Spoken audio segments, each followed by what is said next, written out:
Hello and welcome to A Star to Steer Her By, a Star Trek podcast. My name is Caitlin and with me today are... Jake. Chris. And Ames. And we're here to talk about 2 episodes of Star Trek The Enterprise, Catwalk and Dawn. I think it's The Catwalk. I wrote it stupidly. The Catwalk. And the Dawn. And the Dawn. It's about Italian mobsters. And the Dawn.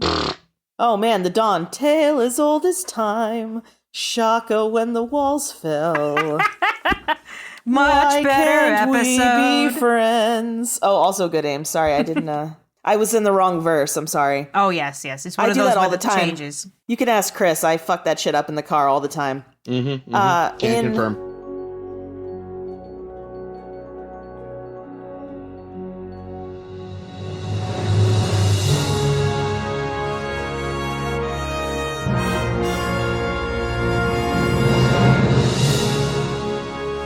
In open parentheses, the close parentheses, catwalk. Well, you see, Trip is too sexy for his shirt. Too sexy for his shirt. So sexy, it hurts. And he shakes his little tush on the catwalk. Oh, I see where I was like, well, Yes. I was trying to which think, scene what would be the this? best way to work that song into this? And I think you did pretty good. Well, I'm thank proud of you. Starting the new year off right. Sadly, this is one of the episodes where he keeps his shirt on. Yeah, that's right. But he gets his shirt off in the next one. So at least the theme could be Shirtless shaking Trip. his little tush on the catwalk. Yeah. There we go. All right. Well, in Catwalk, the Enterprise crew encounters some Takret aliens. Is that actually what they're called? Are they called the Takret, or is the Takret just the name of the militia? Unclear. Let's assume they're called the Takret. All right. Well, we meet some Takret folks, Tagrim, Renth, and Guri, apparently. And they're like, holy shit, we're glad you're here. Beam us on board. There's a neutronic storm coming. Oh no! And it turns out, as Ames notes here, that is a phenomena that will kill the fuck out of the crew. That is what the note says. I did not That's see literally what she wrote. So they're like, oh no, that will kill everybody and fucking destroy the ship. And T'Pol's like, I don't know, maybe it'll just almost destroy the ship, but it'll definitely kill the fuck out of you all, though. Yeah. There for will sure. be wreckage. It still counts. There will be some molecules of us still floating around. And they're like, Trip is immediately like, well, I don't know, Captain, there's that catwalk between the nacelles. I don't know who the fuck decided to call this a catwalk, because they fit 83 people rather, humans that is, 3 Takret, 1 Beagle, and 20 square cube meters of Phlox's shit. In a pear tree. In a pear tree, yeah. And so everybody, they crowd in. They're like, okay, well, let's bring some food. We'll have to turn off the warp drive or something because the storm will fucking blow everything up. And yeah, let's all just go get comfy. We're probably going to be here for like 8 days. And we'll stink real fucking bad. And, you know, at first, everything's pretty, like, cool. Everybody is chill. We're all getting along. We're playing cards. It's like camping, says Archer. But about 2 hours into it, everyone starts being like, damn, Trip, you didn't make any showers? What the fuck? Oh, pot roast again? What the fuck, Trip? And Trip's like, damn, really, dog, Reed I is had just like... a bitch. Yeah, Reed sucks. But it's like, he only had 4 hours, for Christ's sake. It wasn't like he was planning this for months and forgot about showers. He did almost forget about shitters, so thank you, Mayweather. Shocking. What? Trip, Whatever. Literally, You that tell was me the they first thing. When they're like, we have to go in the catwalk, I'm like, where will you poop? You telling me they didn't have any of them 10-gallon Home Depot buckets somewhere? I mean, it sounds like that's basically what they resorted to. They stuck some of those into lockers. Well, good for them. But unfortunately, disquiet among the crew members, i.e. mostly Reed being a bitch, isn't the only problem on board Enterprise. In addition, our Takret friends, who like are obviously kind of up to no good / being secretive, but then they make the subtext text by being like, we're stellar cartographers. Hey, you fucking idiot. I don't know anything about stellar cartography. Shh. Fake it till you make it. They're still here in the room with us, you idiot. Oh. So they're like trying to cook next to plasma discharge pipes. I don't really know. But also there are intruders on board. No. And we find this out because, like, I don't even know. There were a couple of things on the computer, like the warp core was trying to come back on, and Well, it turns out they were turning it back on, the intruders. Well, yes, I know, but he don't know that until he goes downstairs to see what's happening. In his, like, very specific, this suit will only keep you alive for 22 minutes spacesuit. And so we have intruders, and we decide to trick them into thinking that everybody is deed. And it turns out that these guys are part of the Takret militia, and they're here to get our new friends and drag them back to the militia from which they escaped. So I'm picturing, like, some sort of libertarian New Hampshire encampment, and 3 people got out and they sent everybody after them. But I just realized, like, I don't actually remember how we fight them off. We go into the plasma eddy. Yeah, basically, Archer pulls a Janeway and is like, I will blow this ship the fuck up. I remember that. Flying it into a sun or something. Right. Well, they leave, and the end. I mean, like, that's... And honestly, this whole neutronic storm that we're riding out, and we're gonna... Like, there was turbulence for 3 seconds, and that was it, and then everybody got angry. And then people got mad about showers. The problem with the storm was the radiation would kill them. Yeah, like within minutes, I know. Yeah. So here's my question. Yeah. I know, like, as far as we know, Enterprise can't land. Right. Like, I imagine it can't. Yeah, it doesn't seem like it can, but then again, it didn't seem like they had a Suliban cell ship in their closet for a year and a half, so... Yeah, who knows? Enterprise is full of surprises. Yeah, but either way, my first thought was, well, whatever these storms are, seems like maybe they're not an issue in an atmosphere. Maybe you just go, like, low orbit in this planet till it goes by? What makes you think they're okay in the atmosphere? I don't know, because I feel like if these happen all the time, they'd be constantly wiping out life left and right. I mean, the other militia people that come over, they say, oh, they must be hiding on the planet and just waiting it out down there. So maybe it is more sustainable on planet. Maybe they're in a cave. But Yeah. I don't even think they said. I think he just said maybe they hid in a nearby system. I think he saying did. Like a specific planet. Oh, okay. Well, I know they were around that planet that has 4 binary suns, and there's only like 4 nights of nighttime. Oh yeah, like was it every year or every month? Yeah, I don't remember. One of those, but it was kind of cool. It was very pitch black of them. I like that. What was also weird about the planet too is, like, at one point, Trip is all bummed out about not being able to see this big fuck off canyon. And I was like, there'll be other planets, Trip. It's like, you can just go back once the storm's passed. Right. No, we guys don't go back. We don't go back. We only go forward. Like, you guys are the most free-form ship ever. Your basic orders are, see what's there. Try not to piss too many people off. Well, failed that immediately. Well, I try. The trying is the important part. But yeah, the setup for this, though, all nitpicking aside, is it's using the format better. I feel like you feel like this is an issue that one of 2 solutions in later tracks is either 1, they're just fast enough, and 2, maybe they just have better shielding whatever by then, so that they could just, they could pass right through this and be like, oh, what did they just go through? Okay, whatever. Yeah, so Internet tells me that Voyager came across one of these things in Fairhaven, I think they said, and they're like, shrug, whatever, it's fine.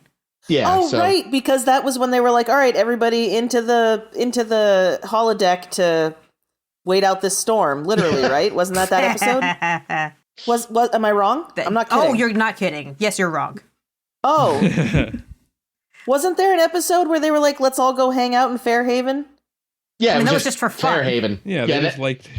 Oh, that was R&R. Oh, my bad. I thought that was for real. I don't know. I think it malfunctions in Spirit Folk or something, but but that's not because of the that's unrelated.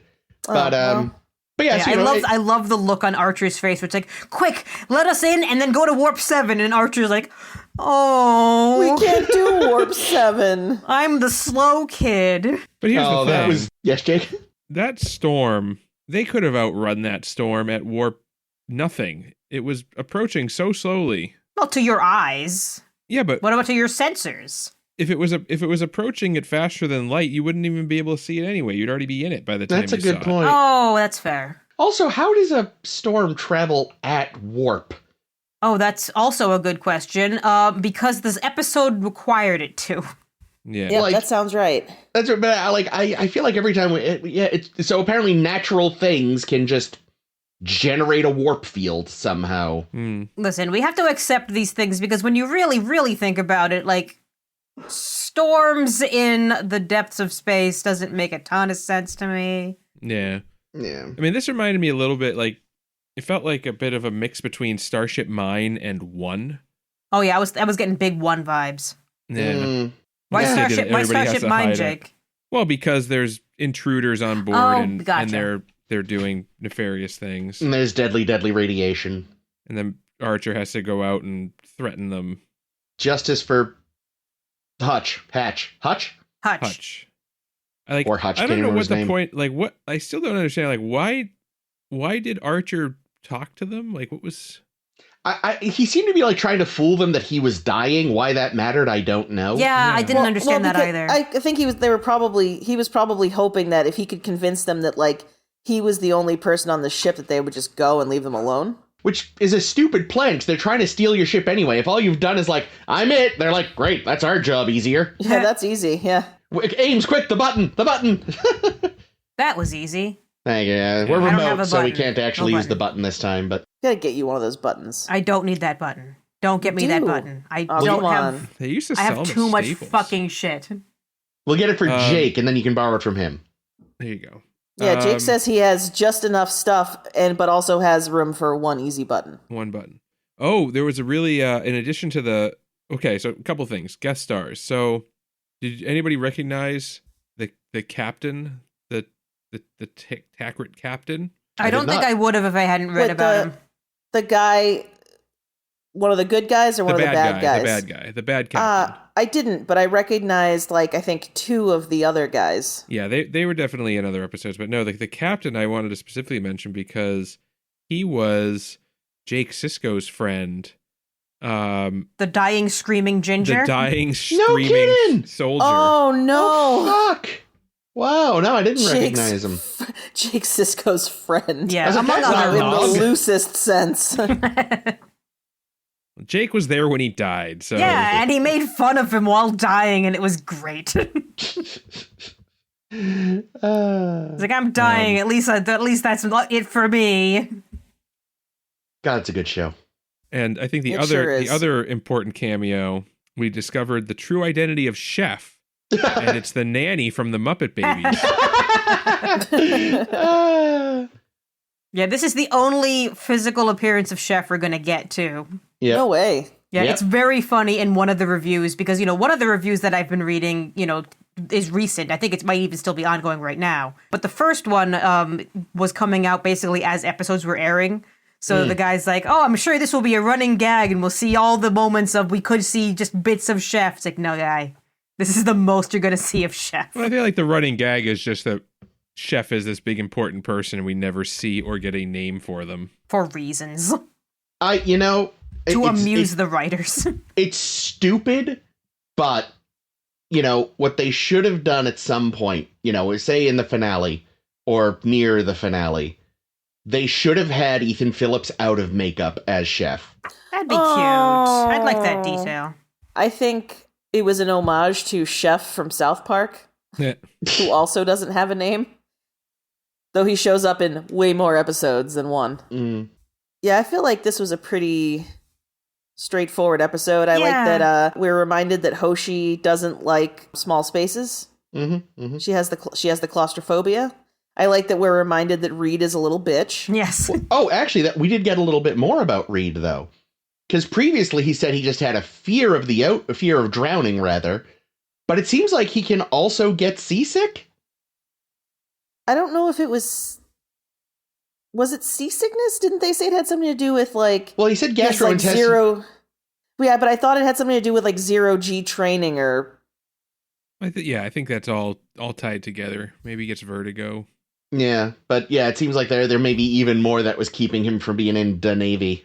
Yeah. Remember that time that Apple made all of us get vertigo when they put that U2 album on all of our iPods without us asking? It was actually very funny because I didn't have an iPhone, but one of my coworkers did. Did I So say phone? I meant pod. You said ahead. pod. You said pod, okay. yeah. Oh, But they okay, go on. also put it on the iPhones. So I was sitting in my cube, and I'm just sitting there, do, and then I just hear from someone's office, "Why the hell is U2 on my phone?" Ah. Because they hadn't heard about it, and I went in and was like, "Oh yeah, congratulations, that's free. It's on your phone whether you like it or not." J. Edgar Hoover? So He's on everyone else's phone. It's a good movie. Clue. It's a fucking great movie. My God. After this, I'm gonna go watch Clue. Let's watch Clue, definitely. I love that fucking movie. But yeah, so the setup was pretty interesting. The episode itself was Boring. fine. Competent to the point of like, yeah, it was a vast improvement over last week, so I was Yeah. pleased. I was very pleased. I was like, that oh, good. it was There's nothing driving me up a wall about this episode. Yeah. The no. lowest of low bars.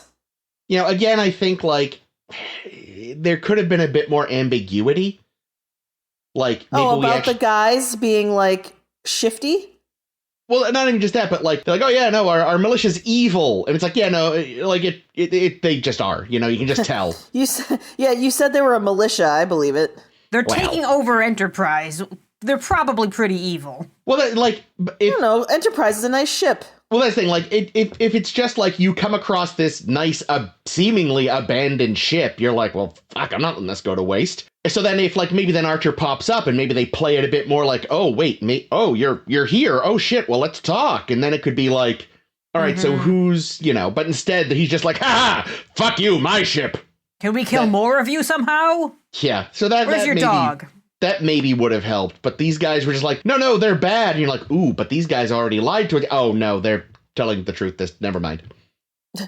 Oh, also, Caitlin, to your point about the oddly specific 22 minutes, Yes. he's met Trip. You got to give Trip actor time. You know, it's like, all right. It's actually So, like 35, but this dumb fucker's gonna push the limits. I'm I gonna was just lie gonna and say 22. Yeah, it's like a reverse Scotty. Yeah. That's Oh, really what wow, yeah. That's what you can do with all Starfleet personnel when you tell them how long something's gonna protect them. It's like, oh god, just subtract like 30 fucking minutes. They all want to be fucking heroic. Yeah, I was going to say, everyone here is going to push the limit, so yeah, you're absolutely right. Or they'll get And knocked especially- out by something. Yeah. Or knocked up. Aha. It is Trip. Again, another missed this could have been Cutler moment with the crossword girl- puzzle lady. Yeah, the girl playing the puzzle who somehow had never heard of, didn't know Solkar's name. Well, the first Vulcan ambassador to Earth was probably before most of them were born. But still, I feel like that would be like, who was the first man on the moon? Who was the first president of the United States? Now, see, I The feel kind like of thing everyone knows. I I don't would know, think like so. ambassadors, though. You know, like not knowing Zephram Cochrane, weird. Not knowing the first Vulcan ambassador to Earth, that's like. Yeah, No, but he's but the this one who isn't- met Zephram Cochrane. Yeah, but not even that. Oh, wait, It isn't he even is? just that. It Yes! isn't. It's not just that, though. It isn't like we're talking about, the 320th American ambassador to England. We're talking about a fucking alien from space as the first ambassador from space Okay, well, to I also. all of humanity. I didn't realize that guy then became the ambassador to Earth. I had assumed there was like. He went home and said, so I met a maniac drunkard on Earth that invented warp drive. And I they think would- that made him the first ambassador, being the guy who'd made the first contact, kind of gave him that role. I see. See, I had assumed they then just sent a different guy. Oh, they yeah. they decided that no one else wanted to fucking do it, so they were like, oh, well, guess what, bud? You're elected. But Congrats. yes, not knowing the very first known, Vulcan to meet people, that does seem like a thing you should know. Plus, I assume this is a human crossword puzzle, so they wouldn't go Yeah. down that far down the Human. ranks. I don't know. Sometimes crossword puzzle makers like to be motherfuckers. Oh, yeah, definitely. It's like, I need something that ends in a I and Esri Dax, obviously. Yeah. Everyone knows that. Everybody knows. Yeah. Neat. Oh, Yeah, it's just a pretty straightforward episode, though.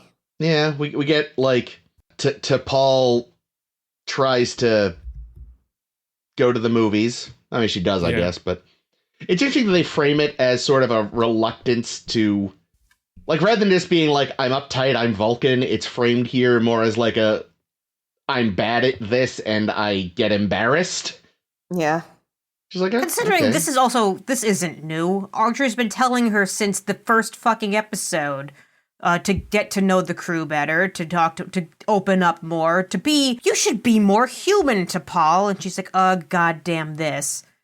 Well, that's why I'm kind know. of like, I don't know if they're trying to make it be like now she's finally opening up and she's admitting that it's not just reticence, it's like it's not just cultural reticence. It's social like anxiety. Yeah, which is like, I don't know if they're successful in this, but that seems to be the attempt. It's like, this is her admitting that there's more than just being uptight at play here, and it's like, I don't know. It seems to be an attempt to give her more character. I'm not good at fraternizing. Oh. I doubt most Vulcans are. I don't know. I don't know. Who knows? Well, again, as we said a few weeks ago, the ones that become ambassadors learn, but... Oh, like Solkar. Yes. Or Data's mom. Or Spock's dad. Or that's all I got.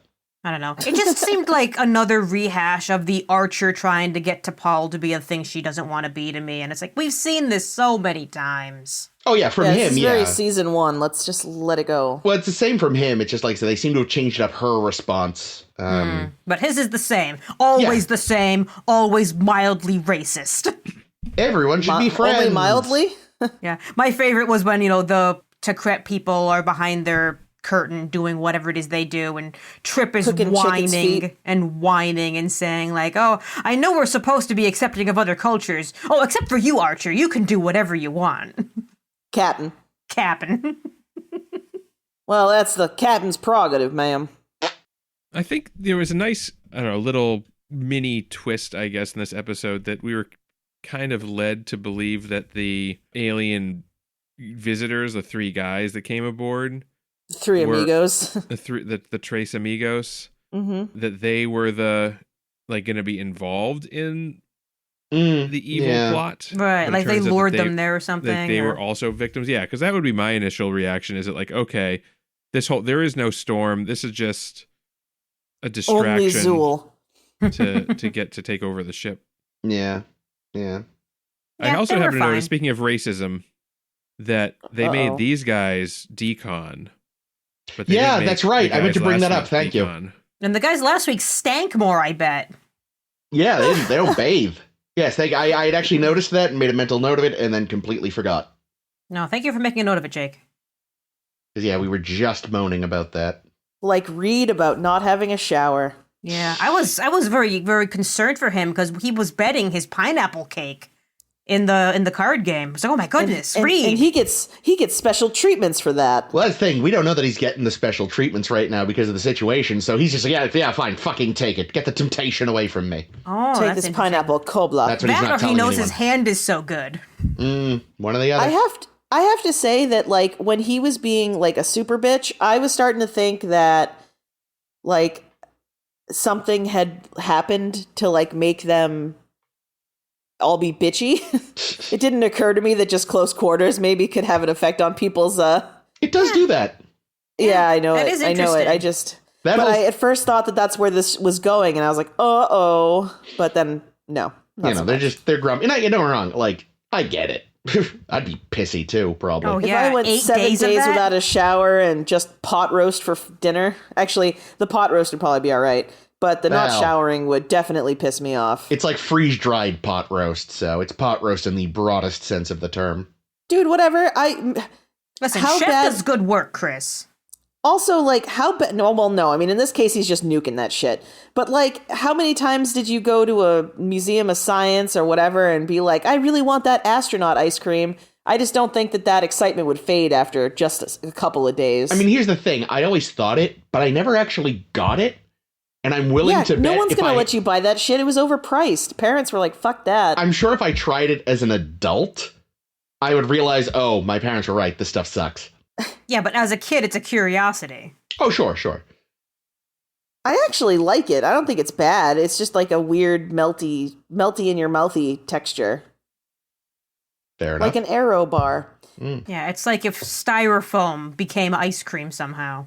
Yeah, exactly. Doesn't that sound tempting? It does. It sure does.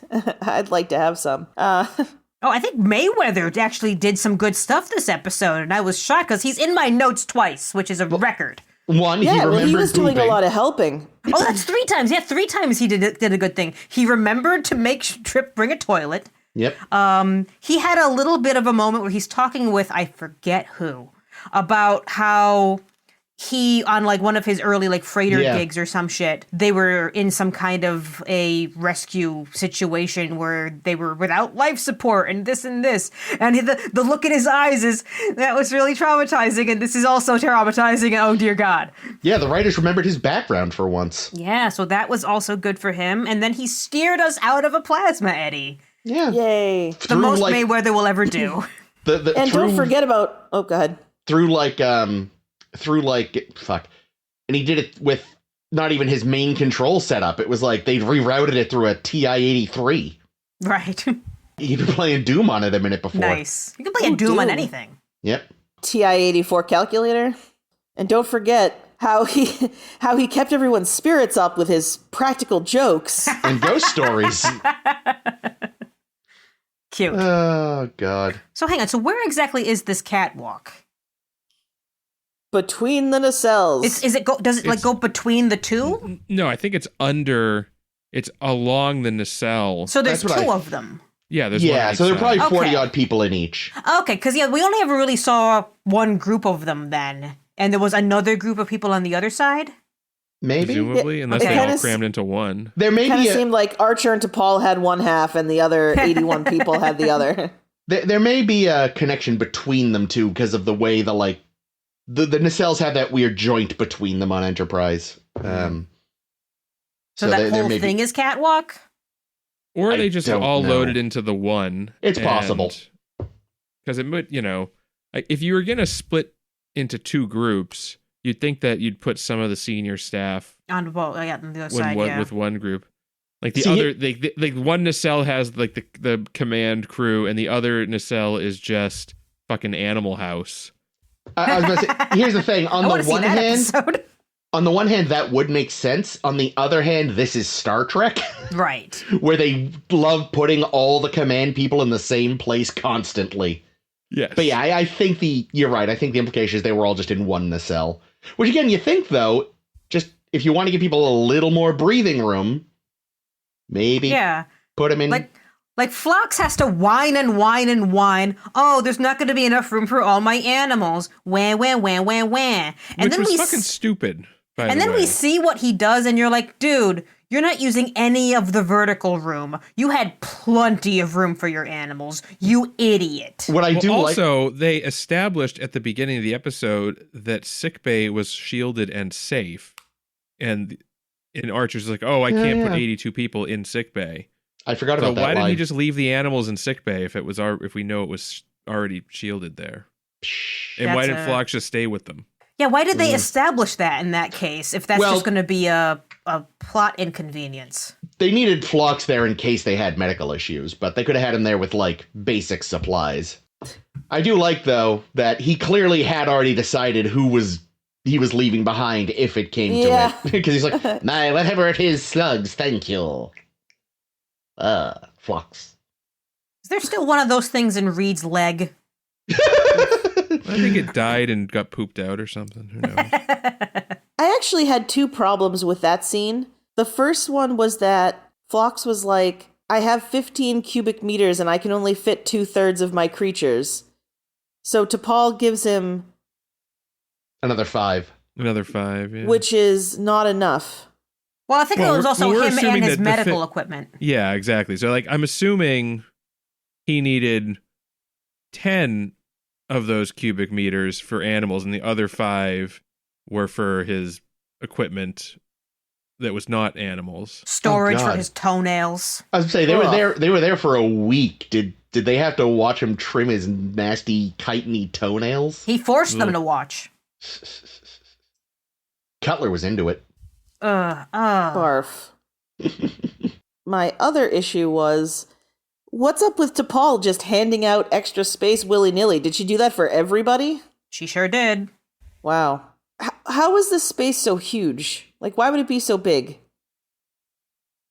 Catwalks are usually small, skinny things high above a stage where, like, you can't, people can cross without you seeing them. They're not 83 people's worth of space, usually. Yeah, I thought, like, when they first mentioned it, they're like, oh, we're going to hide out in a crawl space. I thought it would literally be like a Jeffries tube. Yeah. Like, think, and I'm sorry to bring it up, but think Precious Cargo, but with 83 people. Yeah, I feel like they could have done more in the set design to make it seem claustrophobic.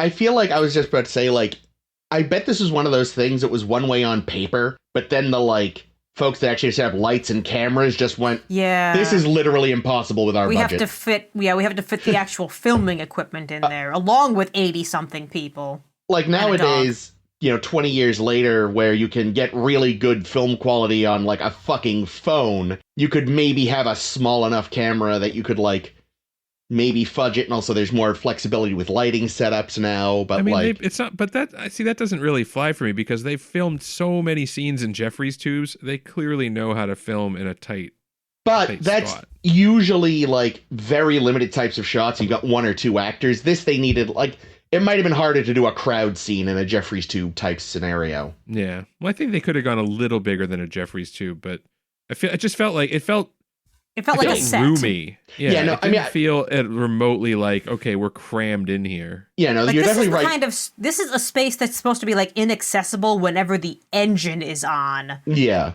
It should not be, like, available to fit so many people all the time. Yeah, you're right that I feel like they could have made it feel smaller, but I kind of wonder how much was reality getting in the way versus, like, because there's definitely things they could have done to have the set be just as big, but make it seem smaller, maybe. I don't know. Just have more fucking extras for paint the walls black. Well, anything else to talk about this, or have we run out of? I mean, why? So the men that came aboard, when they were like, okay, pack up whatever you need, only what you need to survive, and they were like, all right, get the hot plate. And the chicken's feet. Don't forget the chicken's feet. Their matched luggage. Yeah, but not a change of clothes. Her Majesty's matched luggage. Yeah. I also love how Archer was so concerned about his chair, because he just got that thing fitted the way he likes. if those guys adjusted it and put it back down a centimeter, there'd be hell to pay. Everyone's in trouble then. Yeah. All right, next. Speaking of hell to pay, not really, kinda. In the dawn, Trip is out in his space shuttle, tootling around. Shaking his ass on the catwalk. Shaking his little tush on the catwalk. He's a model, you know what I mean. And he gets shot down onto a planet by... Huh? Moon. Oh, excuse me. He gets shot down onto a moon by an Arconian called Zokan, and on the way down, his systems get all fucked up because there's something in the atmosphere, I guess, that's bad for the shuttle. And I guess he takes Zokan with him because they are crashed together on planet, and we start out, Zokan steals some of Trip's shit, and Trip has to go get it back. The commander almost trips a laser wire, almost trips a trap, if you know what I'm saying. Trips a trip. Trip almost trips the trap. Don't trip the trap, Trip. But he does a little sneakery of his own and puts an audio device nearby, just like saying like E-I-E-I-O or some shit. And the Arconian goes to check it out. Trip goes to get his shit back, but then the Arconian comes back. A fight ensues. They try to shaka when fucking Trip pissed his pants and the walls fell. So Zokan, they kind of like just trade back and forth and like who has one up on the other. Zokan is like, you're gonna fix my ship, but he says it in his weird Arconian language. Trip's all like, me Trip, you Jane. I need water, not this piss water that you just tried to get me to drink, or mud or whatever the fuck it was. Then like Trip tricks him and is like, oh, look at this broken thing and the ship. I can't fix your ship. And then squirts him in the eye with, I don't know, like warp plasma? I don't even know what the fuck he hit him with, but it didn't seem to affect him too badly. Anyway, the point is they come to blows kind of over and over again. They keep spy versus spying it, and one coming up on top of the other, which sounds hot, but it isn't. Oh, actually, though, the planet, that's a problem. The planet is very hot, and they really need to, like, get the fuck out of there because they're running out of water, and Jokan is getting super dehydrated, which is a problem because, as Trip points out in his, like, personal log, he doesn't think he can sweat, and as Phlox will eventually point out, means that his cellular structure is breaking down because his species doesn't do so great with dehydration. And how do we know this? Because we met Katan Jashar, the Arconian captain who is associated with this Jokan fellow, and Enterprise and the Arconians team up to save their people. We've learned nothing from our recent transporter issues because Archer's like, hey, Trip, we found you. We're going to beam you up. And Trip has learned nothing from any episode where a person is trapped on a planet and doesn't want to leave behind his new friend and is like, no, Captain, I'm not coming up till you figure out a way to help Jokan, even though he punched me in the face many times. So much punching. There was a lot of punching. Oh my god, it was very bloody. I was honestly surprised by how much, like, Trip's face was all bloated up and bruised. But anyway, we eventually rescue our heroes in, like, the nick of time. If they had been down there for but 10 more minutes, all would have been lost. But everything's fine, except that Captain Jashar is like, I am gonna beat Jokan's ass if I find out that he shot first. And Archer's like, we don't need to do that. And then Trip is like, oh, let me go check on my friend. I know he was sick. We're good friends now. And he's like, hey, Jokan, how's it going? And Jokan's like, hey, you owe me a fucking canteen full of mud. And Trip's like, okay, but how about chicken masala? And he's like, mud. Delicious, delicious mud. The end. They're best friends now. Except, sorry, and I should have mentioned that T'Pol was like, we've met these people, they suck. And then at the end, she's like, wow, Archer, you did in one day what the Vulcans have failed to do in centuries. And that's probably because fucking Vulcans don't fucking talk to anybody, and Archer can't stop himself. Yeah, I think it's because if you gave Archer a second day, it would flip over and they'd be at fucking war with these people. Just like this episode, how everybody keeps taking the upper hand. It would have gone on forever and ever. It would want to be one of those hundreds of years wars where we used to kill each other, but now we're using computers and nobody remembers why we started fighting to begin with. He won't stop trying to get us to watch water polo. Oh, I thought you were going to say Waterworld. I was like, wow, that's a weird cut. I prefer the Ulysses cut. Same. So Actually, Hey. Ames has a kitty that she's petting. And Is that that is... too loud? No, honest, just watching you pet that kitty was way more interesting than this whole episode, which we've seen 700 fucking times. All better, too. And also the movie Enemy Mine, and also, oh my fucking god, it was also a little bit of that episode where Odo and the Quark Ascent. had to haul a thing. Like, fuck! Have a new idea, Star Trek. And The Ascent is so good, too. I mean, that's a great episode. The Ascent is good. I mean, I couldn't The help Enemy but, is good. Yeah, I mean, this one, clearly they were going for Darmok and Jalad at Tanagra. Oh, God, but failing so utterly at it because Trip never seems to understand. This guy doesn't know English, but I'm going to keep talking at him and never actually trying to, like, gesticulate or show him what things I'm talking about ever. Not fucking once. So, I mean, Ames, to be fair, I think that all that talking may have been for the benefit of we, the audience, to some extent. I don't need it. I'd like to see something new. I was thinking the same. That would be interesting. An episode where the two characters that can't communicate have to communicate entirely non-verbally throughout. That'd be I thought fine. you meant to the audience. But see, that would take imagination and artistic fucking integrity, and Rick Berman has fucking neither. Yeah, and also I'm sure they think the audience is morons. So. That too. But yeah, they're probably not wrong about that. The like reasons behind him talking the whole time aside, like being for the audience, his gesturing definitely could have been better. Yeah, he did one thing that signified me, Trip. Eugene. Like, yeah. Okay, you Trip. We finally understood that. I liked Damn It. Damn It was kind of funny. Yeah, that was. I'll give him that. There's I forget what system it is, but there's some tabletop RPG system where you actually can take a skill where just talking louder will make people who don't understand your language understand you. Oh, Liz has That's brought that awesome. up before. Okay, yes, that's where I know it from. I wasn't sure if you'd been around when this has come up, so. Yeah, she brought it up in something. Liz has commented now on the Facebook where it came up before. Thanks, Liz.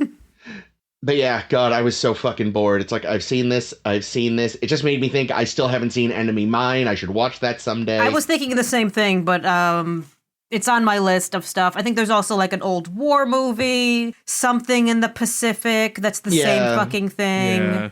Where a guy gets like marooned with a Japanese soldier. Yeah, something. yeah, exactly. Yeah, so again, Which there's ways to do that with sci-fi. It's like, and yes, Enemy it's Mine. good, Well, Enemy. but- That's the thing. Like, as much as this is clearly riffing on Darmok and the Enemy and the Ascent, I think it's just basically a shot-for-shot remake of Enemy Mine. Have you more seen than Enemy Mine, anything. Jake? Oh yeah. Oh, should we cover it on the show sometime? Yeah, it's an okay movie. It's got Dennis Quaid. Ooh. I believe Louis fine. Gossett Jr. is the alien As the under alien, 100 yeah. pounds of makeup. Ooh. Yeah. And it's like they didn't even change the makeup. Like the aliens in this look fairly close to the alien in Enemy Mine. Oh, that's silly. That's yeah, actually, because I looked this up to see if anyone on Memory Alpha mentioned Enemy Mine, and they did. Oh, And they a even lot. said, like, the alien looks like it to the point of plagiarism. And that's the thing. Star Trek obviously has a long history of quote unquote taking influence from other things, but like this one, they didn't even put a spin on it. Yeah, it's like how the other week when we were complaining about the Seven Samurai thing and how it's Yeah. just Seven the Samurai. same fucking thing. Nothing unique or useful. It's like, yeah, you can draw inspiration, but you can't just take someone's existing story. Do something with it, please. I was so bored. I don't know. Watching Connor Trenier is nice. Yeah, honestly, though, even that I was just like, I like him, but this is just painful. I've been here. I've been on this ride so many times. The only kind of very lazy. Yeah. The one sort of interesting thing, and I'd like to hear more about this, the Vulcans made first contact with these guys before they had warp drive. What happened there? Don't know. Like, why Somebody did... goofed. Yeah, like, why did they break their own rules? Or maybe somebody else had already broken a rule and they were trying to keep them from breaking it, but it was too late. The Vulcans made first contact with Earth at Carbon Creek well before. Oh, yes, but it sounds like they had a more formal setup for this one. Yeah. Probably these aliens had something the Vulcans wanted. Yeah, And that's the real answer. Yeah. Or it was like Carbon Creek, it crash landed, but just hiding your ears wasn't enough to blend in, so they just had to reveal themselves. Yeah, Vulcans sure are lucky that they look so much like us. Yeah. And, 85% of the rest of the fucking Alpha and Beta quadrants. Yeah, just wear a hat. You'll be fine. Yep. But no, I don't know. This goes back to, I think I said this a few weeks ago, that the one of my biggest issues with this show is not like, this wouldn't be a bad episode in a vacuum, but it's not. And it because we've seen all these other episodes before that are the exact same thing. And it just goes to show how creatively bankrupt the show is. And that like, it's just that they're doing this show because they felt like they had to continue Star Trek, and they didn't have anything new they wanted to say or do or explore. Yeah, they thought for the hottest second, if we make it a prequel, maybe we'll have things to say. And occasionally they do. Occasionally, like, what we saw last episode, we can't go more than Warp 5. We're kind of schmucks. And those are the interesting parts. But so often you're thinking in terms of the other series, and like you said, we're not in a vacuum. Well, and I also think they only did prequel, like I said, I think back in the first episode, like, because everyone was doing prequels at the moment because it was Star Wars prequel time. And even though they were critically panned, they made all the money. There were literally there was a fucking Dumb and Dumber prequel. That's how hot prequels were. Oh, weird. Yeah, things that didn't need prequel, well, nothing needs a prequel, but things that really were like, what, why? What? Fucking what? So even that was sort of someone will see it. A lazy decision. It was like, well, it worked for Star Wars. But here's the thing. That wasn't because, if you think about it, every Star Trek starting with Enterprise, right up through the movies that they did with Chris Pine, Yeah. and then Discovery and Strange New Worlds. I mean, they're all prequels. They all like it's either prequels or it's fan wank. The only like original Star Trek show that they did, in my opinion, is Prodigy. Yeah. And even that's got a little fan wank, but you have to, right? Like, Yeah, it's a little, Janeway. but enough that it's also like an entry point for kids. Yeah, I mean, like- it feels like the fan wank of that is more for the parents watching with their children. And like, they're going to get this someday, and you two are going to commiserate.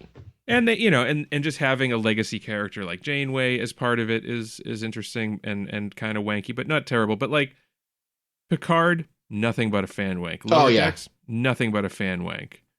Even Strange New Worlds, because it's just a continuation of Discovery in some ways. Yeah, well, and it's explicitly a prequel to TOS. Yeah. With okay, we're gonna have all these characters that you know and love, and it's not bad. We're not saying they're bad shows, and I feel like if anything, Discovery and Strange New Worlds have done more than Enterprise has done in terms of original storytelling. Well, that's they what often shit on canon. They don't. I think Enterprise is very conscious of the canon, whilst Discovery and Strange New Worlds say, yeah, some of the stuff that's canon, fuck it. Some of it's bullshit because it's nonsense Gene thought up 1.5 million years ago. While drunk. Yeah, I mean, like the thing about canon too is I just don't see any point in being so rigid about it because they've already retconned a lot of shit. Yeah.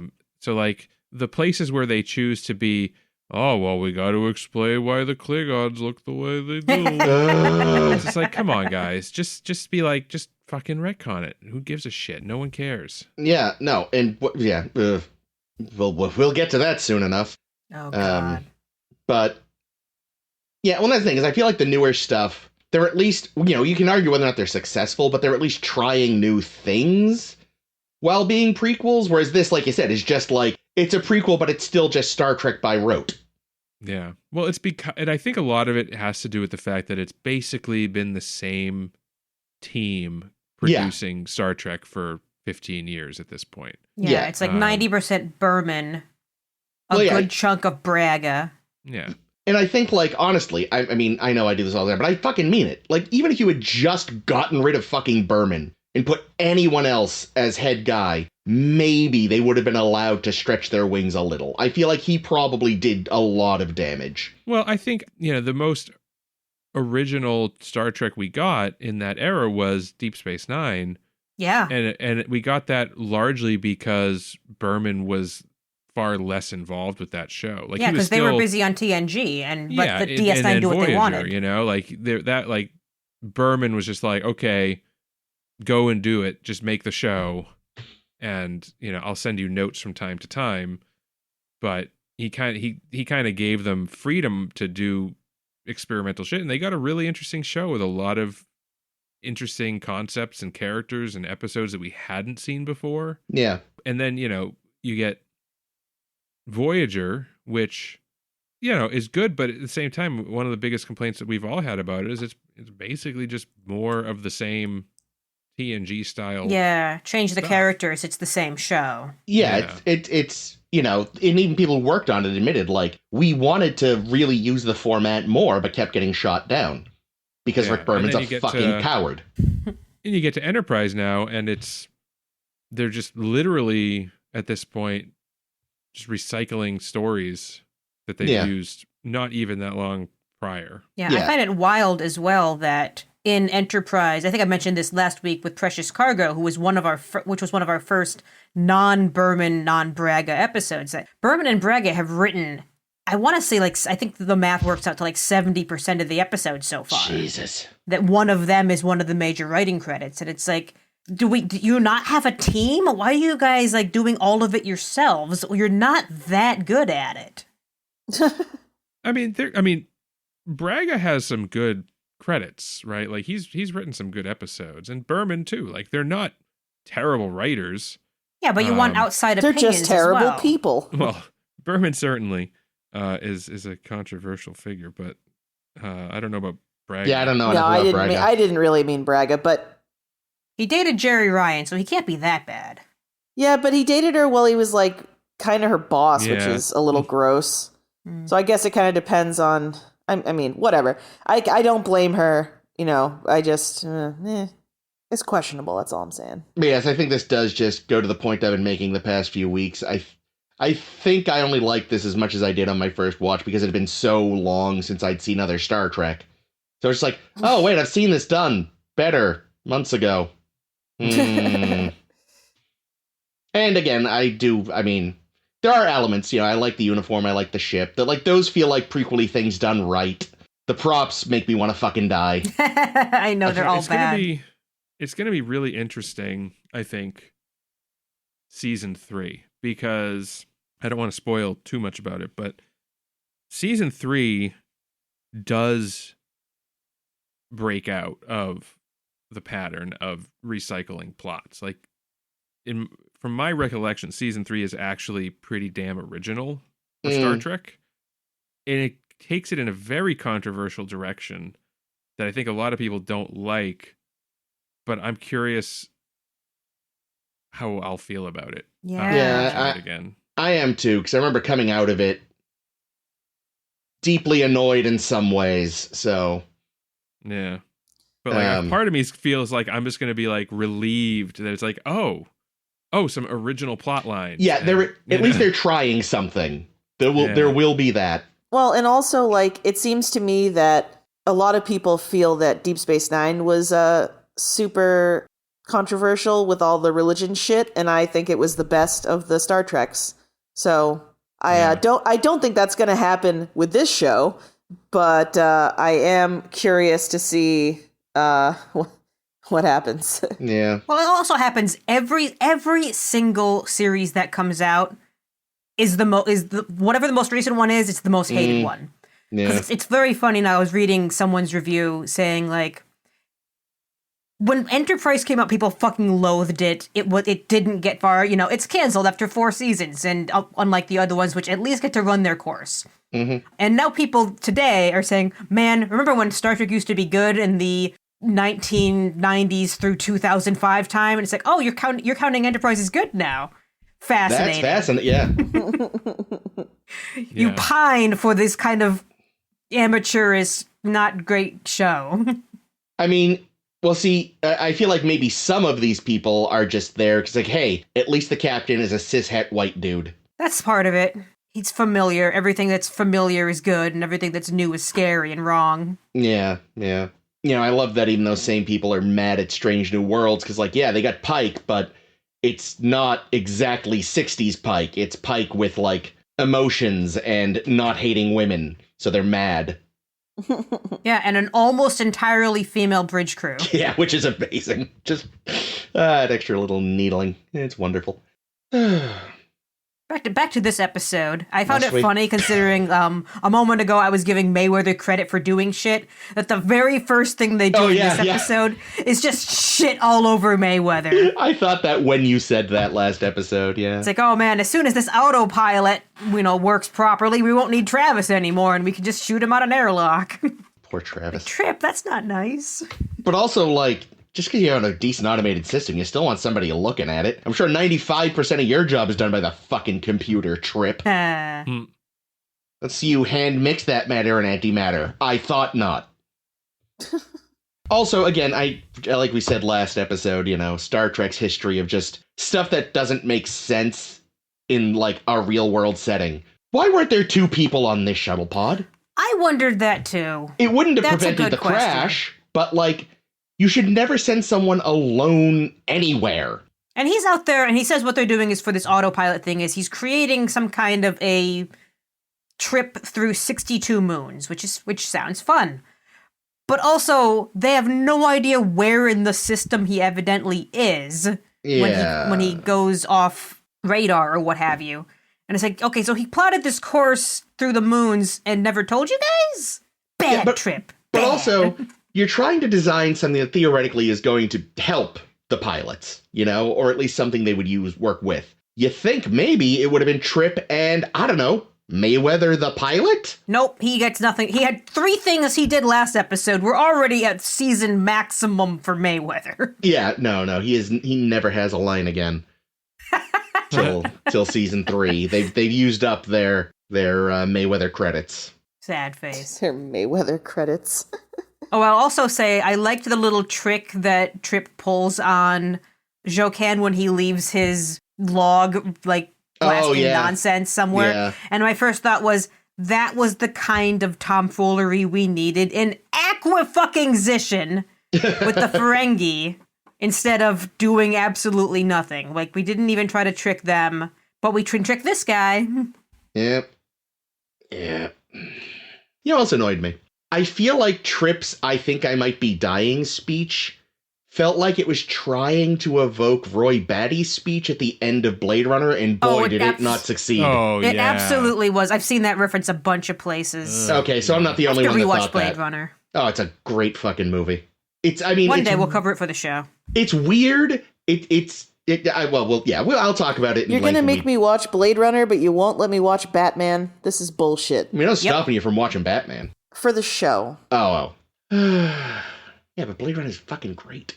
Yeah, no. But I have been meaning to give it another go anyway, so that's fine. It's not for everybody. Yeah, no, it's a little on the slow side, I guess. It's not a movie so much as it's a mood you watch for, 2 hours.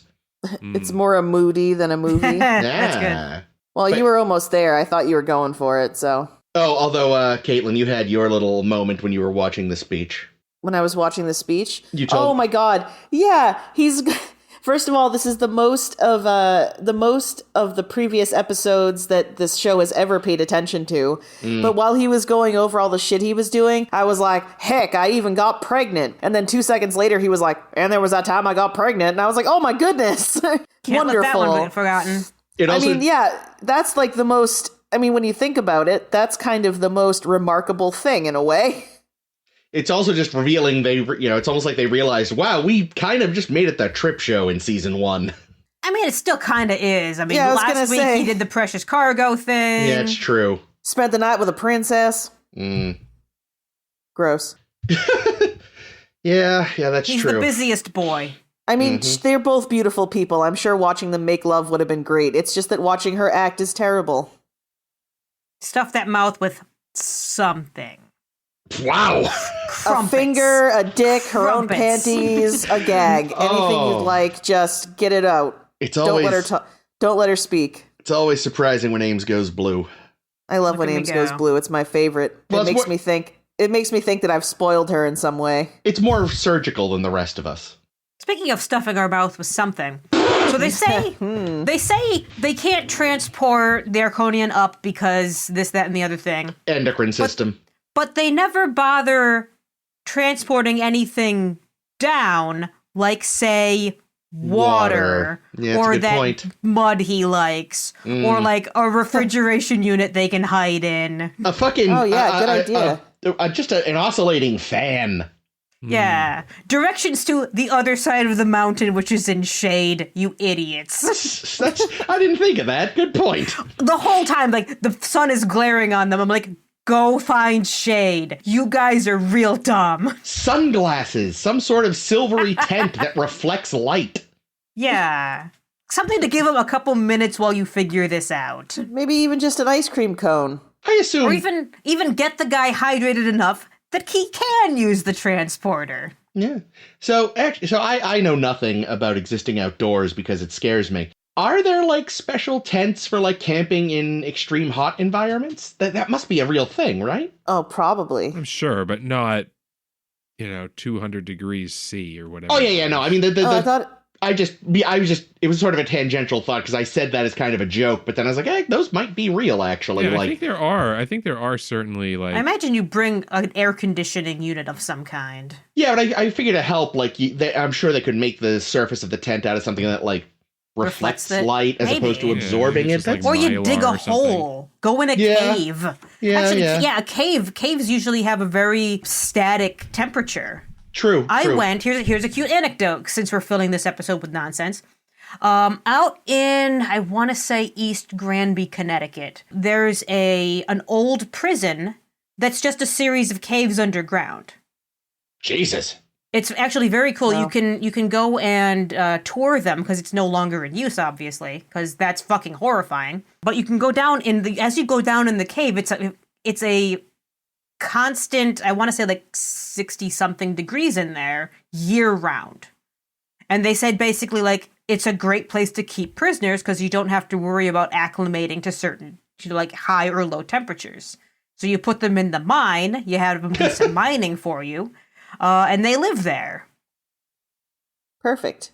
And it's a fun little tour. I'd recommend it. It sounds like one of those things. It's like, it's so weird. It's like, because at first blush, you're like, yeah, they put a prison in a cave system. Like, that sounds cruel and unusual. But their thinking was, it's naturally comfortable. And I was like, I'm sure that wasn't why they did it. I'm sure it was because they wanted mining done. Yeah. But one of the side effects is like, it's just always the same in the caves. Trip, go find a fucking cave. There do seem to be hot weather and what they call desert tents, but none of them seem to be like silvery like I was expecting. Oh, I was expecting silvery, yeah. They seem to emphasize like just lighter materials and ventilation. So, get on that, NASA. I bet you could make that. Sell it to the public and then use that to fund your space exploration so we can stop relying on the private sector. All right, here's my last note that's worth saying. Jokan has like that healing vomit that he sprays on Trip's arm. Oh, yeah. And I wrote down, nice, let's replace Phlox with this guy. So I'm saying, no one tell Phlox or he's going to kidnap one of them and he'll just have him like... Leave him in a cage. Feed him his toenails. Has him like in a locker somewhere. Just occasionally opens it to get his vomit from him. I actually saw a video the other day of getting venom from a snake. Oh, that's cool. Oh yeah, they like have to milking a squeeze. snake? They like squeeze their mouths. Well, this one, it was apparently a particularly poisonous snake, so he's just kind of holding it right below the head, and so it's got his jaws out like, I want to fucking bite you. Yeah. He just jammed the teeth into the top of a special glass that had like a membrane. And as soon as the teeth got through the membrane, I always assumed venom was ultra thick. This stuff just like blasted out like liquid. Oh yeah. It was like, wow. So yeah, he'd be doing that to this dude. Yeah, he would, and that snake would be blasting that venom into the guy if he could. Oh yeah, totally, and I don't blame him. Get him, Snake. Hashtag Team Snake. Speaking of jars full of liquid, bars and bartenders. And prune juice. A warrior's drink. Yeah, so we've segued smoothly, as we tend to do, smoothly. You didn't even notice. It was as smooth as that weird liquid that Jokan liked to drink. This week, for our character spotlight for our blog, we know you're following the blog, and thank you for doing so. We're talking about Guinan and how she does a whole lot of great stuff for Enterprise and in TNG. That reminds me, very tangentially, a few weeks ago, we had a guest star with the surname Guinan, and I forgot to mention it at the time. The actor was? Yeah. Oh, wow. It was actually the leader of the like little military group that captured Archer and Reed in the Communicator. Oh, okay. And I looked him up. It turns out, that. Yeah, no, I meant to bring it up. He was that guy. He'd been one of the horrible like featherhead people in Voyager, and he had been in Live Fast and Prosper. Cool. But anyway, our Guinan, not the real Guinan, I guess. Ooh, thought you were gonna say Argyle. I got so excited. No, we're saving him for the very end, because we're gonna spend like it's gonna be a whole 10 forward just talking about how much we love Argyle. Yikes. I'll go first. Cool. So, Guinan. I know this already came up, but it wasn't about her. She was just there. The talk she gives Wesley at the end of the Dauphin is fucking great, because that's just, helping, overcoming her own issues with the Borg and helping Picard overcome his in Borg. I like that. And what was my third one? I had 3. Hats. Yeah, big hats. Wearing great hats. Big hats, introducing Worf to prune juice. I thought I had a... Well, introducing Worf to prune juice isn't your number 3? Yeah, prune juice is actually legit. We can go back to you if you need to. Yeah, because I had a third good. I was having issue with other stuff earlier. Yeah, come back to me. I know I had one. Gotta write this shit down in the future. Jake and Caitlin will do some fencing to figure out what the next one is. Yeah. As Guinan is also known to do. Okay, I'll say My 3 are going B. When she put prejudice aside and convinced Picard to meet with Hugh. Yeah. Because even though, like, she was all ready to think that Hugh was shitty, as Picard was, she met him and decided, yeah, there's something there. So, Picard, maybe meet with him before you decide to, murder him. And then she met with him herself, too. And it was a great scene. Mm-hmm. Yeah. She also, I'm going to give her credit for giving Picard the key insight that he needed to save Data in Measure of a Man. I love that one. That one's top of my list, too. Yeah, and then for my third, I mean, so many Guinan moments are the time she gave great advice to X. Yeah. Like, that's pretty much what it boils down to. Yeah. So in a coin flip with every, an infinitely sided coin, the one that came up for me was helping Worf to decide that he needed to go and join the Civil War. Mm. Oh, wow, that was her? Shit. Yeah, because remember she had that scene where Is they that were Redemption? in Redemption Okay. Part 1 when they're in the phaser range and she goes in there and she again she uses like a roundabout way of being like, you're not like most Klingons, are you? Oh, see, I wrote that one down in my notes as In your notes? schooling Worf on Klingon culture. Yeah, basically. You don't laugh very much, do you? I know a lot of Klingons who laugh. Alexander laughs. He's a better Klingon than you are. Yeah, and that's Wow. kind of Let's not get carried away. and that's what sort of like that conversation is what made Worf decide like, yeah, I kind of got to go do this thing. And it worked out because he was able to get his honor back.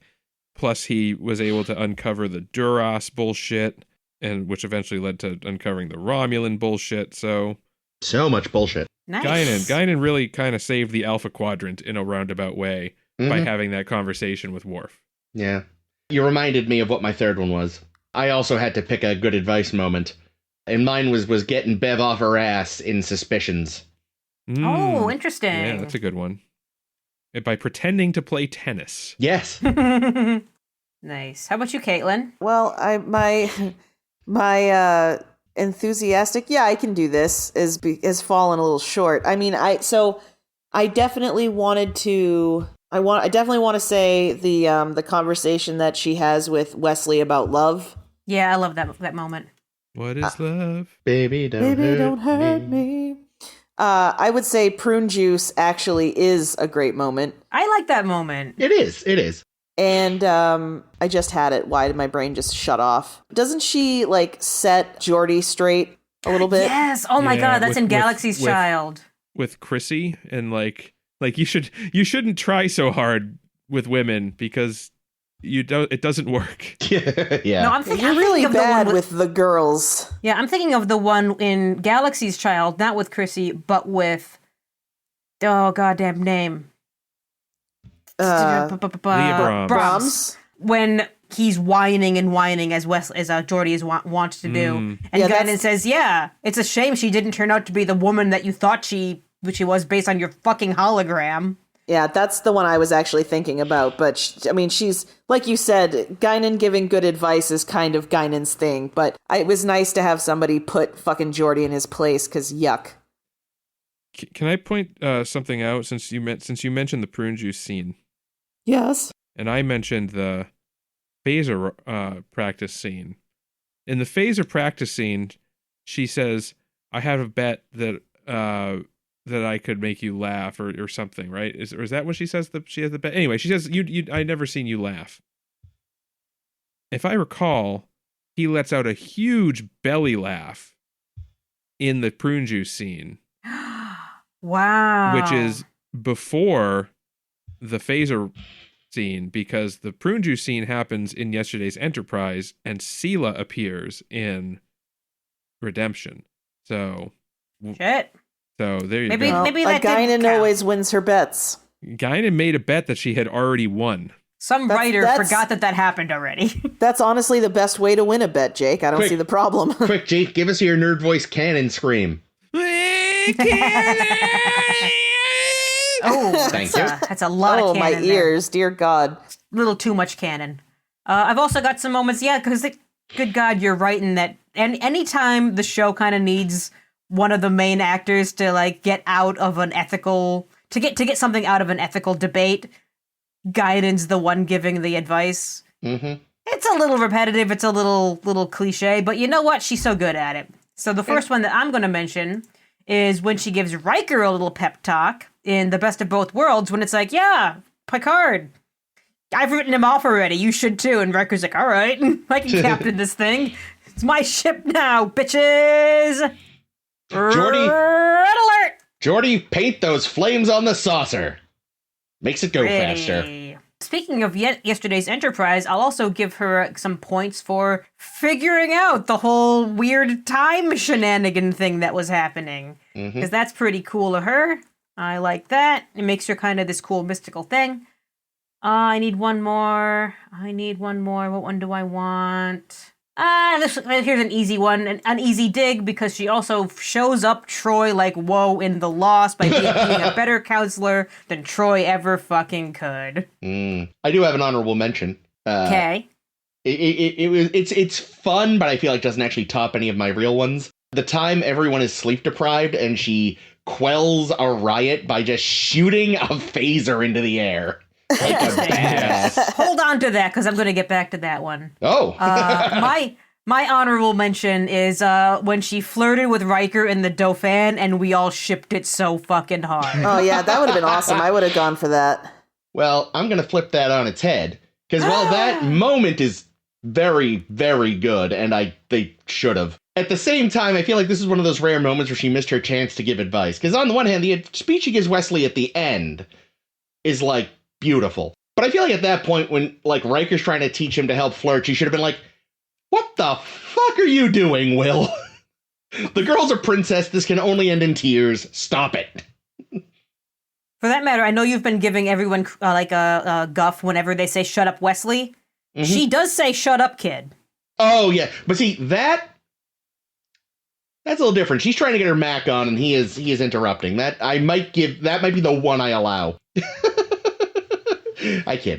What was my other one? Oh yeah, did she never try to warn anyone in the Alpha Quadrant about the Borg? Did any Elorians? Because everyone seemed surprised by the Borg. Listen, they're listeners, not talkers. I mean, I suppose it's entirely possible they tried, and Starfleet went, who the fuck are you people? But, you know. Well, to be fair, she'd just come out of the Nexus, so she was dealing with that for probably a very long time. Yeah, but then she had, like, almost a century to be like, did I ever tell anyone? And yeah, I never came up with a third one. That's what I was trying to do earlier. Boo. Okay, wait. Not letting Baby Rome mope in Rascals. Like, let the woman mope. There we go. Yeah, all right. I'm going to say, all right, well, since we're on Rascals, I'm just going to say just generally getting way too much into being a kid in Rascals. Mm-hmm. Like, it was just being a smug brat. Yeah, like, all right, guy, and we get it. You want to jump on the bed. But come on, this is serious. I'm going to say, I can't remember what episode it was. It was season 2, obviously, because there was the scene where Wesley was like, you know what? I'm going to leave the ship to go be with my ma. Was it the child? I think it was in the child. I think you're right. And it was Guinan who kind of talked, again, you know, in her roundabout way, talked him out of it. And I'm like, we could have gotten rid of Wesley in season 2, Guinan. What the fuck? But no, I think I like the rest, I've been having trouble coming up with negative moments. And I was thinking, you know, that there's a scene it's a meme. It's from Parks and Rec. And I can't remember the character's name, but the really annoying girl, Jean Ralphio's sister. Oh, okay. Is like, I have done nothing wrong in my life ever. And Henry Winkler, who plays her father, goes, I know this and I love you. And I want that meme, but where it's Guinan saying, I have done nothing wrong in my life ever. But anyway, I think I did find one. I could think of one thing that didn't turn out as well as it could, as well as she hoped. Okay. And that is convincing Tasha to go back in time on the Enterprise scene. Oh, rough. Because, like, yeah, she saved her from, like, blinking out of existence, but I'm not sure it was better. Yeah, I mean, she couldn't have known that she would end up being a Romulan concubine. But she did know things were not going to go well for her. Yeah, I mean, as but, far as she knew, she was sending her to her death. Yeah. Though, admittedly, maybe a death Tasha would have preferred over killed by goo monster. Well, yeah, I mean, that was, I think, the point. It was like, okay, yeah, you're going to go and get killed on the Enterprise C, but at least you'll die, a warrior in battle, and, your death will have meaning versus, you got zapped by some angry tar. But yeah, it didn't quite work out so well. No. Whoopsie. And then she has the balls later in Redemption to blame Picard because she's like, you know what? I think Tasha did survive, and you sent her there. That's good. That's good. I forgot about that. Do you have any bad moments, Caitlin? Everything on Picard. Everything in Rascals. Yes. everything in Times Arrow. Yes, I'm glad you bring up Times Arrow. See, I don't know. I think she was like the one positive aspect of Times Arrow. Yeah, she was, but it was still awful. Yeah, I'm going to jump on the Times Arrow hate train because I have a couple more specific things about Times Arrow that I find fucking infuriating. The first being, and this isn't necessarily a thing she did, it's more a thing the writers fucking didn't do. That was her bald man story. Yeah. Yeah, you really I have a can't. thing for bald men. A bald man really helped me once. Oh, Picard is in my relationship, goes beyond friendship, beyond family. It goes down to bald. He sat with me in a cave. You don't set up something that big and try to deliver on it. Just don't. Yeah. Like the fact that that's what they decided was her big bald man Picard humongous relationship thing was a letdown and a half. Painful. Also, just how much she hung out with Sam Clemens because no one fucking should. Exactly, you get it. Other things. Okay, what the actual fuck was the Nexus? And again, this isn't necessarily her, but there's that random echo of Guinan that Picard talks to in the Nexus. And we're like, why is this a thing?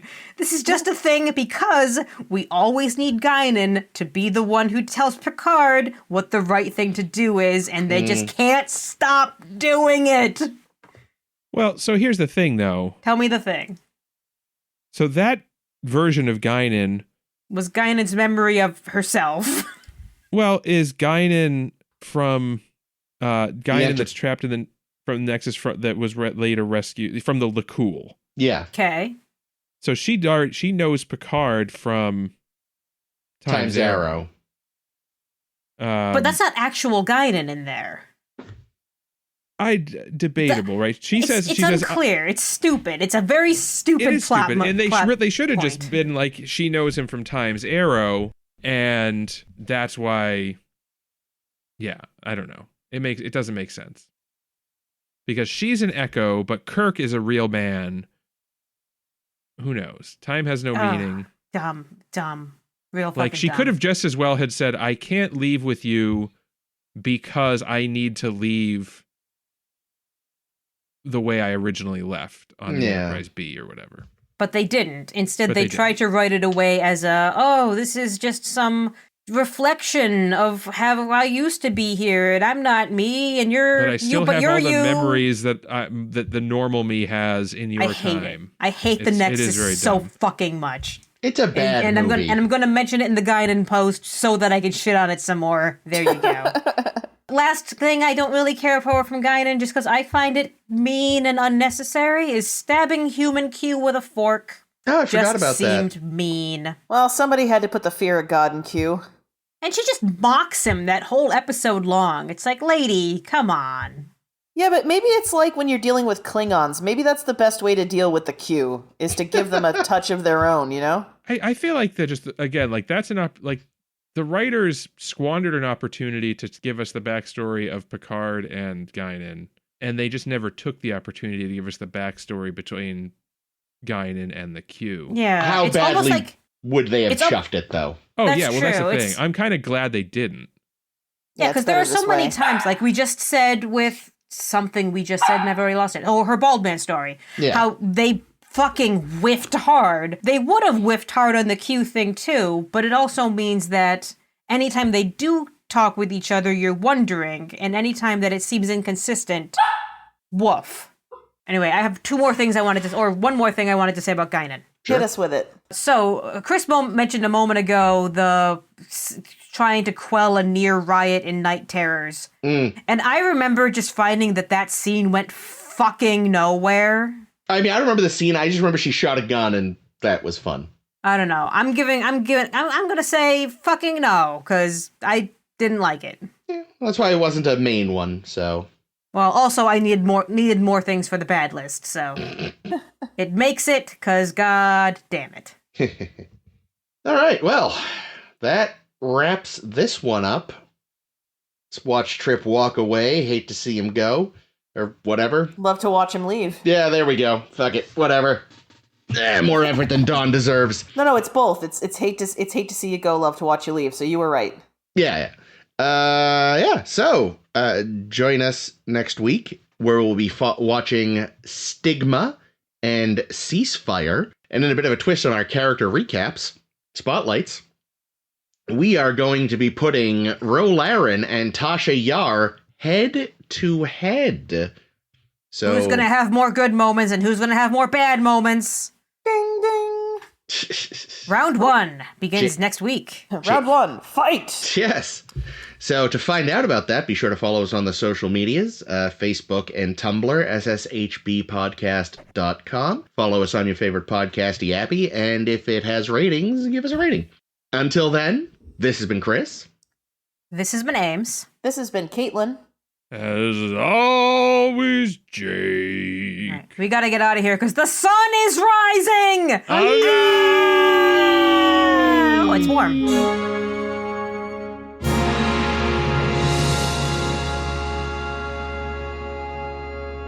3, 2, 1. Ow. Good job. My hands are still sore from those monkey bars yesterday. Gorjorb. But when were you at Monkey Bars?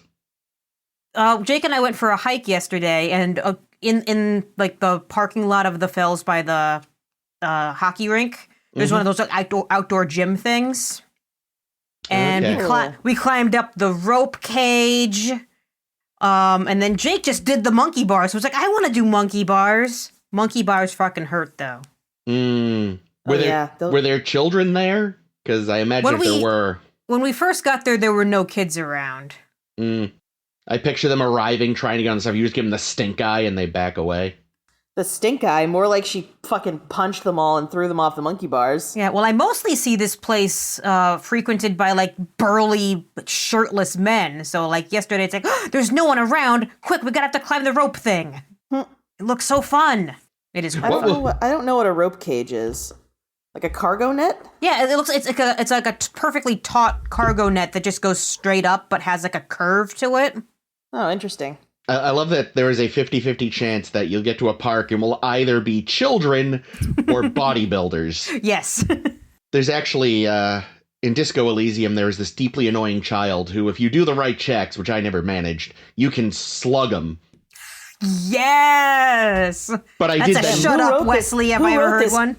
Who wrote this game, Ames? A bunch of Eastern Europeans. Can you airlock him?